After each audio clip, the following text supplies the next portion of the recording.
मुझे हमेशा देर रात की सैर अच्छा लगता है। उस शांति में कुछ ऐसा है जो सब कुछ सरल बना देता है। मैं पेशे से एक बिल्डर हूँ। पिछले 40 सालों से यही काम करता आ रहा हूँ। मैं एक बड़े से फार्म हाउस में अकेला रहता हूँ। बस मैं और मेरा कुत्ता वेल्सले। घर एक व्यक्ति के लिए बहुत बड़ा है, लेकिन मेरा पत्नी मारिया के गुजर जाने के बाद मैंने कभी छोटा घर लेने की हिम्मत नहीं की। मेरे बच्चे कई साल पहले घर से चले गए थे और जब से कैंसर ने उन्हें छीन लिया तब से बस मैं और बंसले ही हैं। एक रात वर्कशॉप में लंबे दिन के बाद मैंने सैर पर जाने का फैसला किया। मेरी ज़मीन काफ़ी बड़ी है, इसलिए एक चक्कर ही मेरे सैर की इच्छा को पूरा करने के लिए काफ़ी होता है। हवा ठंडी थी और बंसले मेरे साथ साथ चल रहा था। कभी कभी मुझे लगता है कि वो मुझे मुझसे भी ज़्यादा पसंद करता है। मैंने वो चक्कर सैकड़ों बार लगाया है, लेकिन जैसे ही मैं घर की ओर वापस आ रहा था, मेरी नज़र किसी चीज़ पर पड़ी। मैंने दूसरी मंजिल की खिड़की की ओर देखा। वो खिड़की जो उस बेडरूम से खुलती है जिसे मैं और मारिया साझा करते थे। एक पल के लिए मुझे लगा कि कुछ हिल रहा है। मैं वहीं रुक गया और उस खिड़की की ओर घूरने लगा। वहाँ किसी के होने का कोई कारण नहीं था। मैं तो वहाँ था ही नहीं। मैं सालों से उस कमरे में नहीं गया था। मेरा खून खौलने लगा। किसी अजनबी के घर में घुसने की ख्याल से ही मैं घबरा गया था। मैं यह बर्दाश्त नहीं कर सकता था। मेरा दिल जोर से धड़क रहा था। मैं दौड़कर ऊपर गई। कमरा बिल्कुल खाली था, जैसे मैंने छोड़ रखा था। कोई भी चीज़ अपनी जगह से हिला नहीं था। मैंने हर जगह देखा, लेकिन कुछ नहीं मिला। मैं बहुत घबरा गया, लेकिन गुस्से से मैं इस तरह की चीज़ों को हल्के में नहीं लेता। मुझे लगा कि मैंने अभी अभी कुछ तो देखा, कुछ ऐसा जो वहाँ नहीं था। मैं कुछ देर वहाँ खड़ा रहा, खुद को मूर्ख महसूस कर रहा था, लेकिन मैं इस भावना को दूर नहीं कर पा रहा था कि वहाँ कुछ तो था। अगली रात मैं भौंसले की गुर्राने की आवाज़ से जाग गया। वो एक अच्छा कुत्ता है।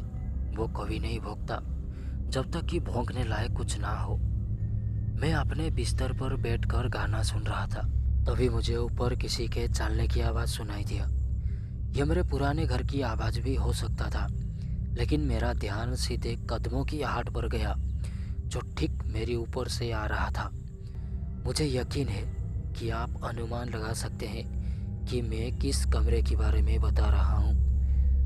मैंने नीचे से अपनी शिकार राइफल लाने के बारे में सोचा, लेकिन इतनी दूर नहीं जाना चाहता था। अगर ज़रूरत पड़ी तो मुझे पूरा भरोसा था कि मैं ऊपर जो भी है उसे हाथ से ही मार सकता हूँ। मैंने अपनी टॉर्च ली और फिर से देखने गया। कुछ नहीं मिला।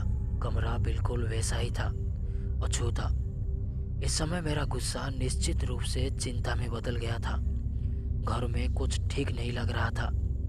अगली रात में नीचे आया तो रसोई की बत्तियां जल रही थी। मुझे पता है कि मैंने सोने से पहले उन्हें बंद कर दिया था। मैं बत्तियां चालू नहीं छोड़ता। अब कोई संदेह नहीं था कि कोई मेरे घर में था। मुझे घबराहट होने लगी। मैंने पुलिस को फ़ोन किया।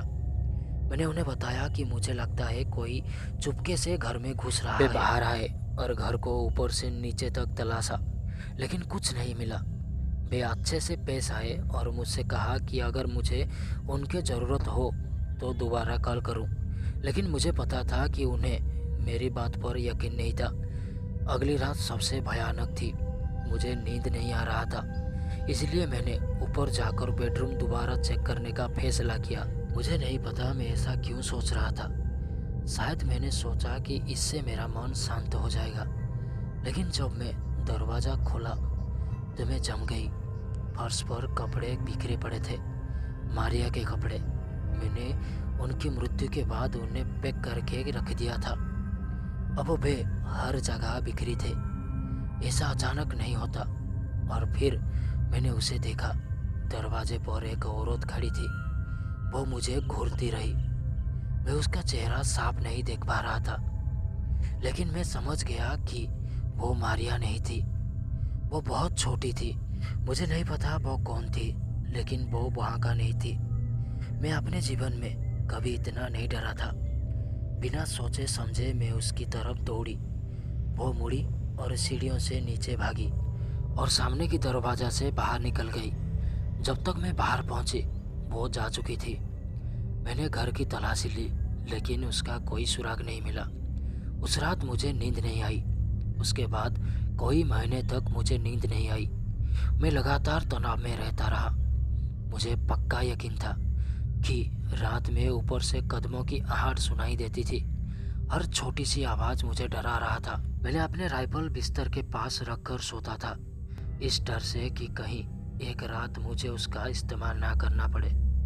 और छोटी सी आवाज़ मुझे डरा देता था। मैंने अपने भाई को अपने साथ रहने के लिए बुलाने के बारे में सोचा, लेकिन मैंने ऐसा नहीं किया। मुझे हमेशा खुद ही सब कुछ संभालने का सिखाया गया था, इसलिए मैंने वही किया। लेकिन बुरा सपना ख़त्म नहीं हुआ था। एक रात मैं लिविंग रूम में बैठा था, तभी मैंने देखा कि कोई आंगन में खड़ा खिड़की से सीधे मेरी तरफ देख रहा था। वो फिर से वही थी। मेरा दिल मानो रुक सा गया। मैंने अपनी शिकार वाली राइफल उठाई और बाहर भागा। भोंसले मेरे पीछे पीछे था। वो अभी भी वही थी। चांदनी में वो एक परछाई की तरफ मुझे देख रही थी। मैंने उसे डराने के लिए हवा में कुछ चेतावनी भरी गोलियां चलाई। इतना काफ़ी था कि वो मुड़कर अंधेरे में भाग गई, लेकिन इससे मुझे कोई राहत नहीं मिला। मेरा कुत्ता भोंसले भी उसके पीछा करते करते अंधेरे में कहीं खो गया था। मुझे नहीं पता एक अनजान औरत ने मुझे इस तरह से क्यों सता रहा है। शायद वो बेघर थी, लेकिन उस रात के बाद ना भोंसले लौटा और ना ही वो औरत। मैंने कभी भी उस औरत को मेरे घर के आसपास नहीं देखा।